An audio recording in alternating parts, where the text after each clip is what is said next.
तो गाइस, तो आज जो हम क्वेश्चन सॉल्व करेंगे उसका नाम है जेफ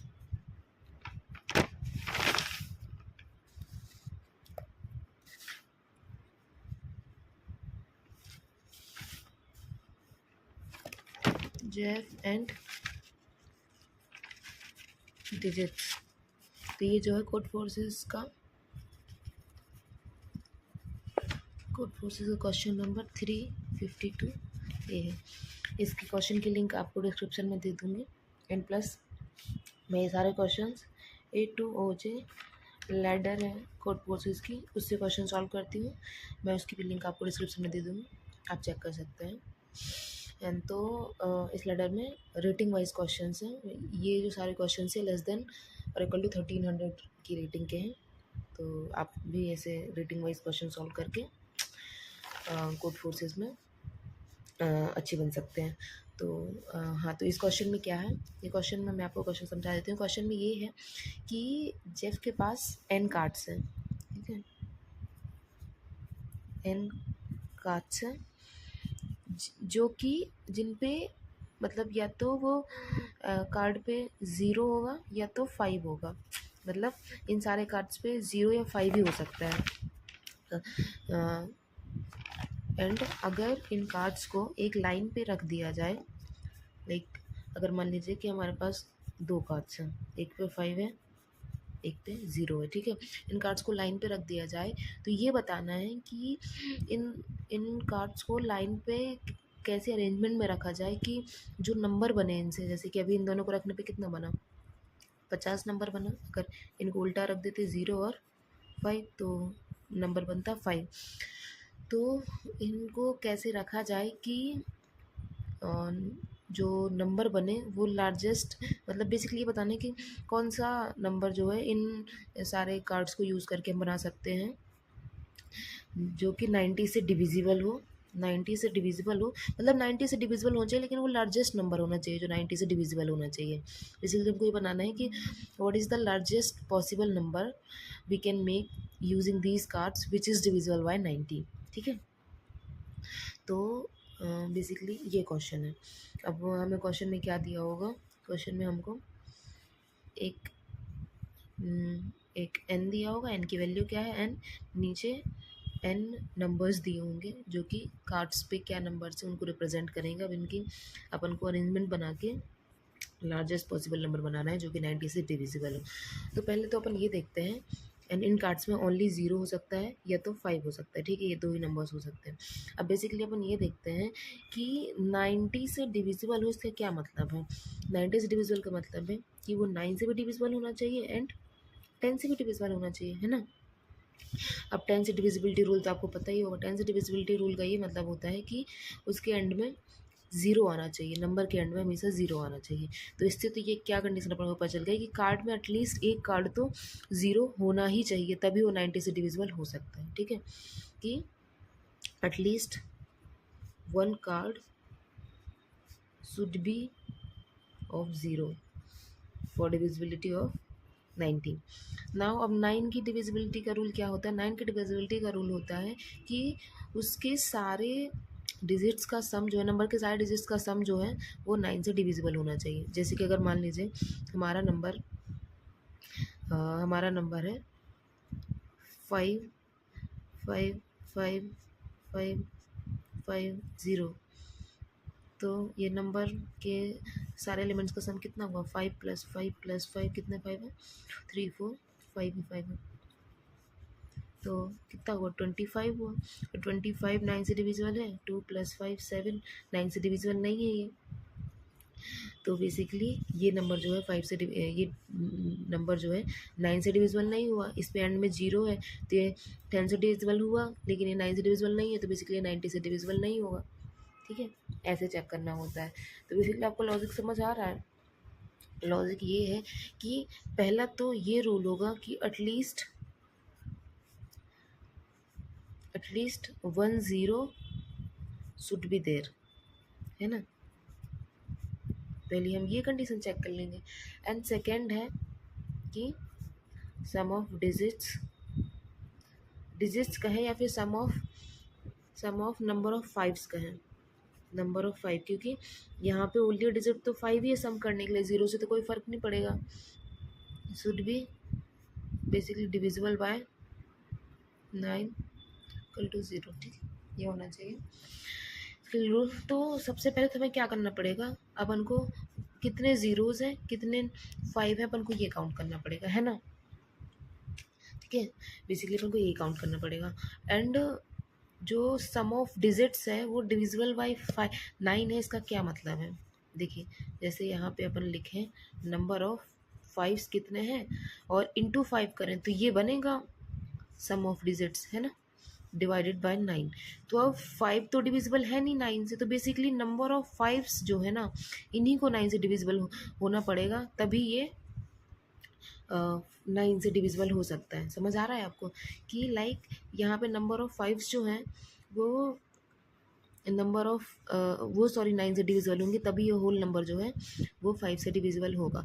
अदरवाइज जैसे कि अगर नंबर ऑफ 5 जो हैं वो 9 से डिविजिबल नहीं है तो कितने, जैसे लाइक अगर हम 7 लिखें यहाँ पे, अगर नंबर ऑफ 5 जो है वो 7 है इंटू 5 डिवाइडेड बाय 9, तो 5 तो ओबियसली नहीं होगा डिवाइड।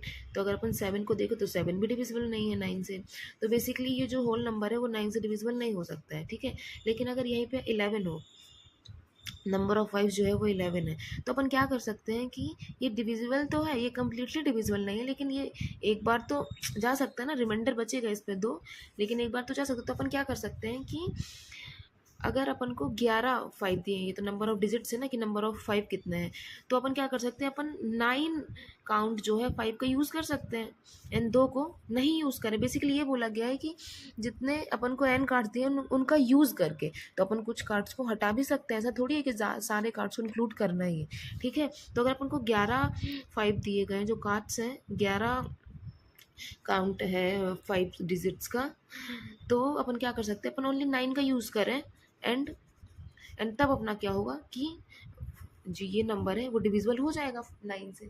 तो ऐसे कर सकते हैं अपन, है ना। बेसिकली कितनी बार जो नंबर ऑफ यानी कि जो काउंट ऑफ 5 आएगा ना, काउंट ऑफ 5 आएगा ना, उसको अपन 9 से डिवाइड करके देखेंगे। जो जितनी बार ये डिवाइड पे जा रहा होगा, जितनी बार मतलब जो इसका कोसेंट आएगा बेसिकली वही उसी को अपन यूज़ कर सकते हैं कि उतने ही नंबर ऑफ 5 अपन यूज़ कर सकते हैं वो नंबर बनाने के लिए, मैक्स नंबर बनाने के लिए। एंड ये सारे कंडीशंस पे अपन को ये तो चेक करना है कि 0 तो होना ही चाहिए, तभी वो 90 से डिविजिबल होगा। ये तो अपन 9 से बस देख रहे हैं, फर्स्ट अपन को देखना पड़ेगा कि 0 से एटलीस्ट एक 0 तो है ही है ना कि नहीं, ठीक है। आपको लॉजिक समझ आ गया कि मैं क्या बता रही हूँ। तो अपन क्या कर सकते हैं कि सबसे पहले अपन जो है ये सारे कार्ड्स के अपन वैल्यूज़ हो सकते हैं कि अपन को एक एरे दिया गया है, ठीक है, एरे के फॉर्म में है n साइज़ का। तो अपन क्या कर सकते हैं, सबसे पहले for int i is equal to 0 to n, अपन क्या कर सकते हैं, चेक कर सकते हैं कि if array of i is equal to 5, तो अपन क्या कर देंगे, काउंट ऑफ 5 प्लस प्लस कर देंगे, एल्स क्या कर देंगे, काउंट ऑफ 0 प्लस प्लस कर देंगे, है ना, ठीक है। तो अपन बाद में सबसे इसमें क्या चेक कर सकते हैं, सबसे पहले अपन ये चेक कर सकते हैं कि अगर काउंट ऑफ 0, तो अगर count of 0 sorry is equal to 0 है, मतलब 0 है, तो अपन क्या करेंगे कि यहीं से अपन वो करवा सकते हैं कि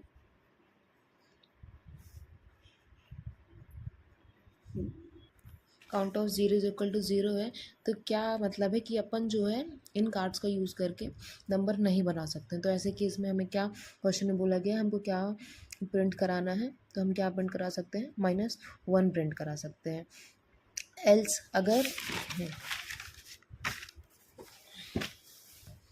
एल्स अगर काउंट ग्रेटर देन 0 होगा तो अपन क्या करेंगे, तब अपन क्या करेंगे, अपन चेक करेंगे कि जो काउंट ऑफ 5 है मतलब कितना डिविजिबल हो रहा है। बेसिकली अपन क्या कर सकते हैं, ये निकाल सकते हैं कि कितने 5 है जिन्हें अपन यूज़ करके डिविजिबल बाय 9 नंबर बना सकते हैं। तो अपन जैसे यूजिबल 5 करके वेरिएबल बना सकते हैं और अपन क्या करेंगे, काउंट ऑफ 5 डिवाइडेड बाय 9 इसमें निकाल लेंगे। तो इतना जो 5 है उनका यूज़ करके अपन जो है वो बना सकते हैं, क्या नंबर बना सकते हैं। ठीक है, तो अपन को यूजेबल 5 पता चल गए। तो अपन क्या कर सकते हैं कि अब अपन क्या करेंगे कि बेसिकली अपन को रिटर्न करना है, नंबर रिटर्न करना है। तो नंबर अपन एज ए स्ट्रिंग, मतलब बेसिकली नंबर रिटर्न करना है अपन को, तो अपन क्या कर सकते हैं, एज ए स्ट्रिंग भी रिटर्न कर सकते हैं। तो मैं क्या करूँगी कि स्ट्रिंग, जावा में स्ट्रिंग बिल्डर बना लेंगे, क्योंकि स्ट्रिंग बिल्डर जो होता है उसमें हर उसके लिए न्यू स्ट्रिंग बिल्डर नहीं बनता है। जितने भी अपन ऑपरेशंस करते हैं न्यू स्ट्रिंग बिल्डर नहीं बनता है। जबकि स्ट्रिंग में क्या होता है कि वो जितनी बार भी अपन उसमें ऑपरेशन करते हैं वो उसी में चेंज नहीं होता है, जबकि एक न्यू स्ट्रिंग बनती है हर बार। और अपन को मतलब हर बार न्यू स्ट्रिंग बनती है, और बेसिकली इससे ऑपरेशंस ज़्यादा, मतलब हर बार स्पेस कॉम्प्लेक्सिटी बढ़ जाएगी।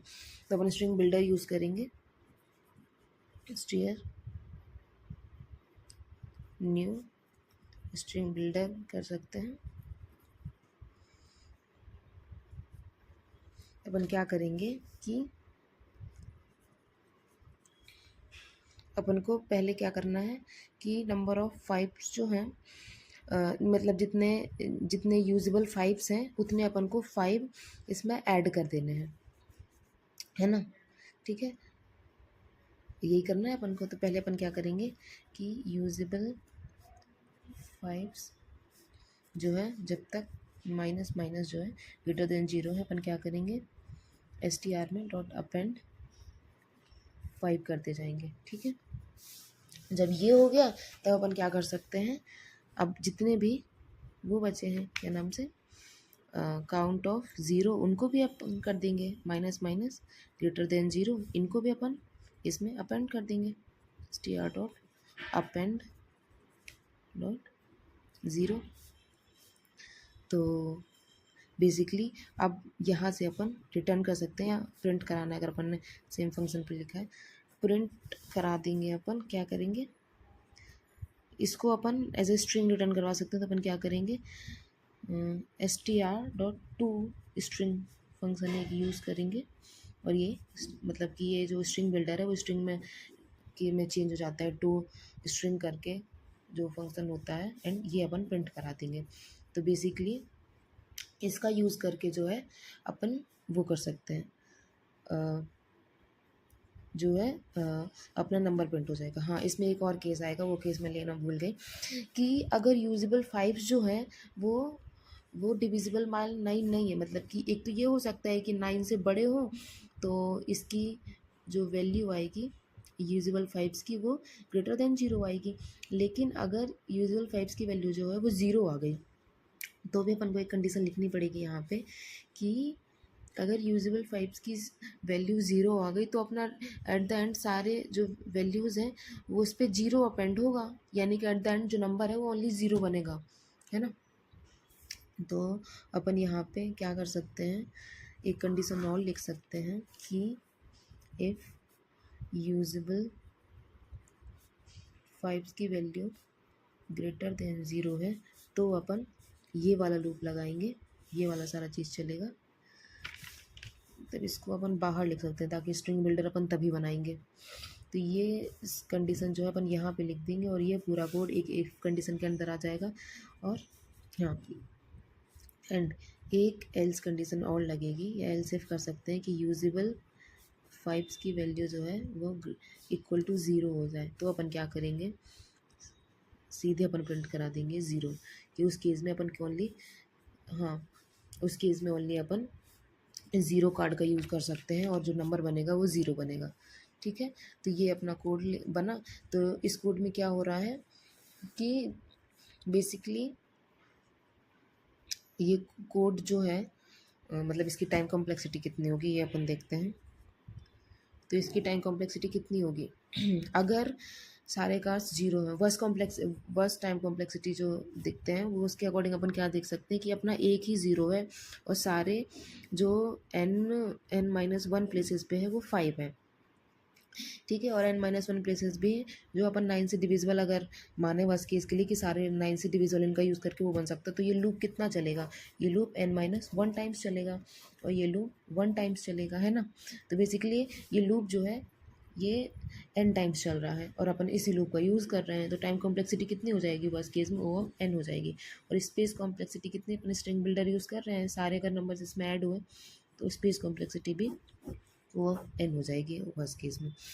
ठीक है, तो ये question O of n time complexity से सॉल्व हो गया है। एंड इस पे जो n की वैल्यू दी गई थी, मतलब n की रेंज दी गई थी, वो 10⁻³ लेस देन और इक्वल टू, मतलब लेस देन और equal to 10⁻³ and greater than और इक्वल टू 1 थी। तो ओबियसली ये टाइम इससे पास कर जाएगा। तो अपना जो कोड है वो ओ ऑफ एन टाइम पे सॉल्व हो गया है। आपको ये क्वेश्चन समझ आया हो तो ज़रूर इस वीडियो को लाइक करें, और कोई अगर आपको डाउट है तो आप कमेंट सेक्शन में लिख सकते हैं। ऑल्सो अगर अगर आप इस क्वेश्चन की लिंक और E2 OJ लैडर की जो लिंक है वो आप डिस्क्रिप्शन से चेक कर सकते हैं। Thank you.